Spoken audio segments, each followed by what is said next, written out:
How's your day been? This is Mrs. Oladipo. I'll be taking business studies, JS2. And our topic for today is ledger entries. Under this topic, we learn the meaning of ledger. What do you mean by ledger? Or learn the types of ledger. The types of ledger we have, the classification of ledger, the items that we have in the ledger, then the nature of a ledger will be taught under this topic. Now, to the topic ledger entry. What do you mean by ledger? Ledger is a principal book of accounts that contain permanent records of all the transactions of the business in a classified and summarized form. It can also be defined as an accounting book that facilitates the transfer of all journal entries in a chronological sequence to individual accounts. Now, types of ledger. The types of ledger we have three. We have three types of ledger. We have number one, sales. We also call it debtors ledger. Then number two, we have purchases. It will also be called creditors ledger. Then the third one is the general ledger. Now sales, the first one is sales or debtors ledger. Sales or debtors ledger, it accumulates information from the sales journal. Then the purpose of the debtors ledger is to provide knowledge about which customers owes money to the business and by how much. That is just sales ledger. It accumulates information from sales journal. Then purchases or creditors ledger. This accumulates information from the purchases journal. And why do we need it?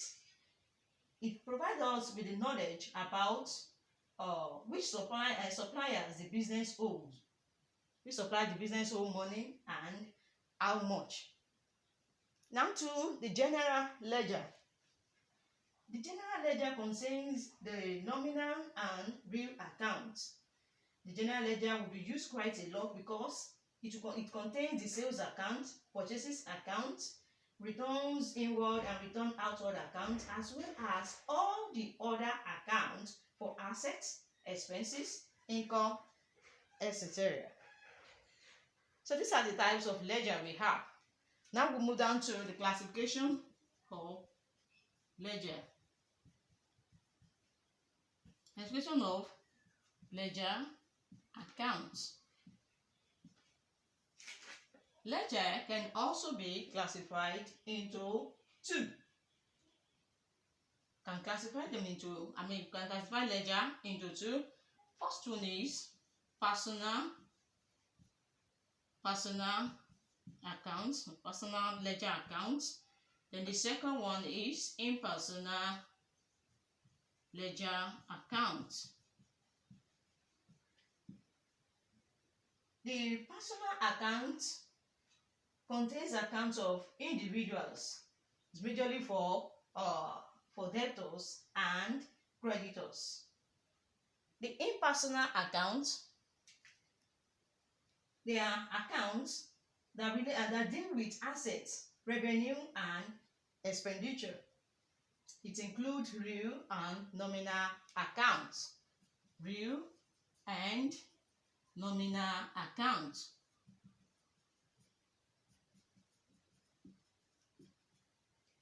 The real accounts, these are accounts of tangible assets or properties. That is, things that we can see, something you can touch or feel. And what are these things? Something like furniture, plant and machinery, land and building, motor van, etc.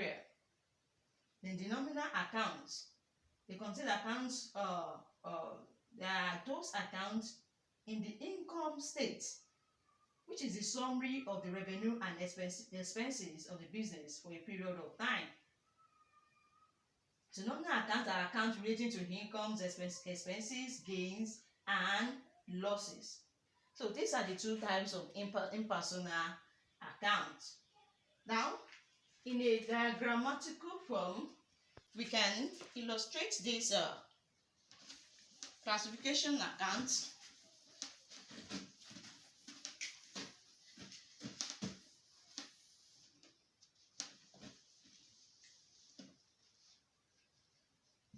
We can divide it in a for and easy understanding account. Then divided into personal and impersonal. Under personal, we say the personal account or the account of individual, like what? Debtors, our debtors and creditors. Debtors, then creditors.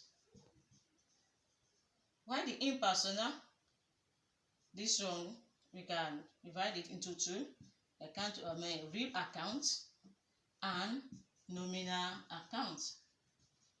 Nominal account. Then under real accounts, there are something that are real, those things that we can feel or touch, like plant and machinery, land and building. While nominal account, we have rent, what is expenses, income and expenditure, and so on. So that will lead us to the next subtopic, which is the nature and specimen of a ledger book. Nature and specimen of a ledger book. Nature and specimen of a ledger book. And when you see a ledger, how can you identify it? Okay, this is a ledger. What are the nature? What are those things you should be expecting in the ledger? Now, ledger is divided into two separate sections called account. Then a ledger account is divided by a central line into two parts. It's divided by a central line into two parts. Now, the abbreviation debit is placed on the left side. The abbreviation DR represent debit is placed here. The left side, let's put it here. Then while we have the abbreviation CR, this one CR is placed on the right side. Right side. When you look at your hand, you just position your hands. The right hand side, your right hand side, then your left hand side will be your debit side, while your right hand side will be your what? Your credit side. So the CR represent credit. Then the debit side receive value. This is our debit side. It received value. Then the credit side gives value. The credit side gives value. Then ledger has column for date. That is the item. What are the items we will see in the ledger?